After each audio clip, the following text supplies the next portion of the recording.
اعوذ باللہ من الشیطان الرجیم بسم اللہ الرحمن الرحیم الحمد للہ رب العالمین والصلاة والسلام علی سید الانبیاء والمرسلین وخاتم النبیین اللہم صلی علی سیدنا و مولانا محمد النبی الامی وعلی آل محمد جزا اللہ محمدا صلی اللہ علیہ وسلم عنا ما هو اہلہ۔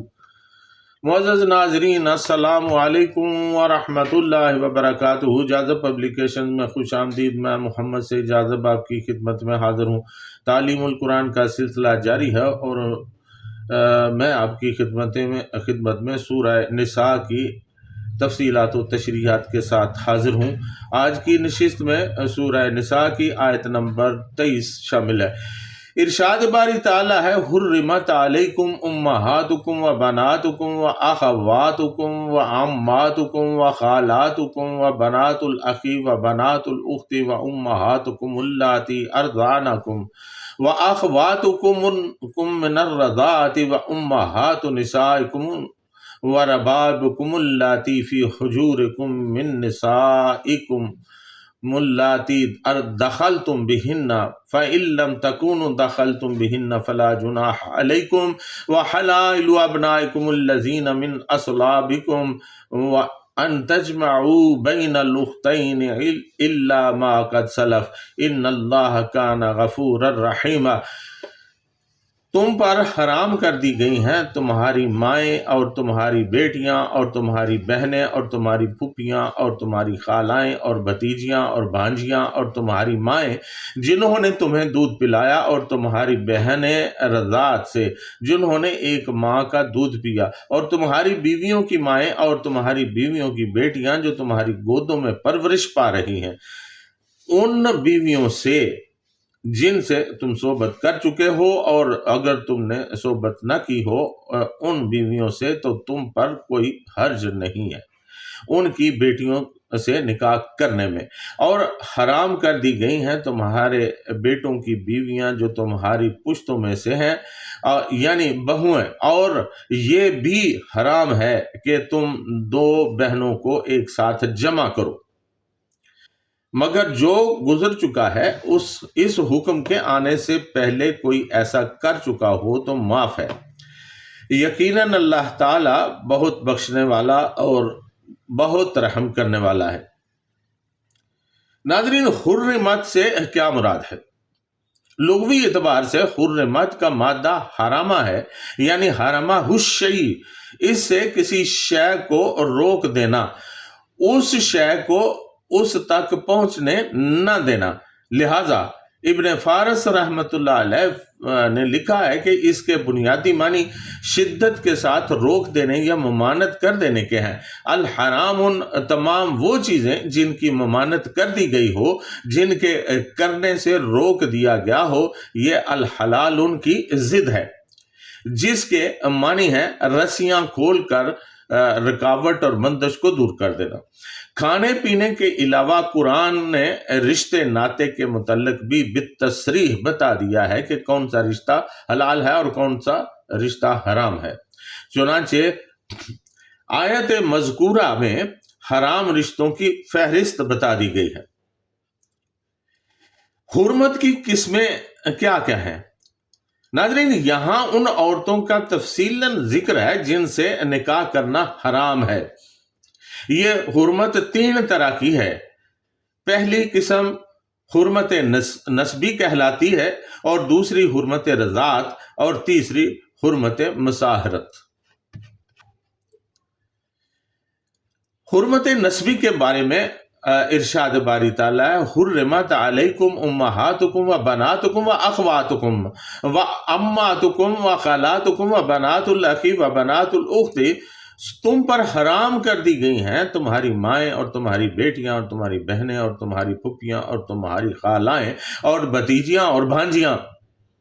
یہ وہ عورتیں ہیں جن کی حرمت کا سبب نسب سے ہے اور ان کی تعداد 7 ہے۔ پہلی ماں، یہاں ماں سے مراد سوتیلی مائیں ہیں جن کا ذکر اس سے پہلے آیت میں گزر چکا ہے۔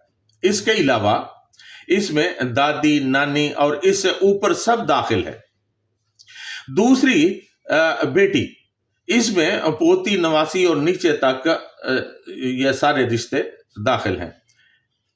تیسری بہن جو سگی یا سوتیلی دونوں اس میں شامل ہیں۔ چوتھی پھوپھی، پانچویں خالہ، چھٹی بھتیجی اور ساتویں بھانجی۔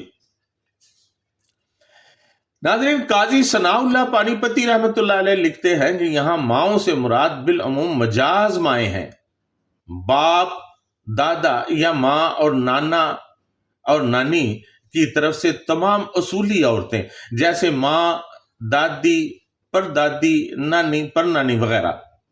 بعض علماء نے کہا ہے کہ لفظ امن کا لفظی معنی ہے اصل، چنانچہ جو عورتیں اصل سے تعلق رکھتی ہیں ان سے نکاح کرنا ناجائز ہے۔ اللہ تعالیٰ نے نسبی محرمات 7 بیان فرمائی ہیں، جن کا خلاصہ یہ ہوا کہ 4 اضعاف یعنی نسبتی یا غیر اصلی کی عورتیں حرام ہیں، یعنی نکاح کرنے والے کی اصل، نکاح کرنے والے کی فرع یعنی فروع، جس کی اصل کوئی اور چیز ہو۔ اصل قریب کی فرع خواہ قریب ہو یا بعید، اصل بعید کی فرع قریب۔ اس سے بھی زیادہ مختصر الفاظ میں اس طرح کہا جا سکتا ہے کہ ان 2 مرد و عورت کا باہم نکاح حرام ہے جن میں باہم رشتہ ولادت ہو یا ایک دوسرے کے ماں یا باپ کی فرع ہو۔ علامہ عماد الدین ابن کثیر رحمۃ اللہ علیہ لکھتے ہیں کہ حضرت عبداللہ بن عباس رضی اللہ تعالیٰ عنہ کے مطابق 7 عورتیں نسب کے اعتبار سے اور 7 عورتیں سسرال کے اعتبار سے حرام ہیں۔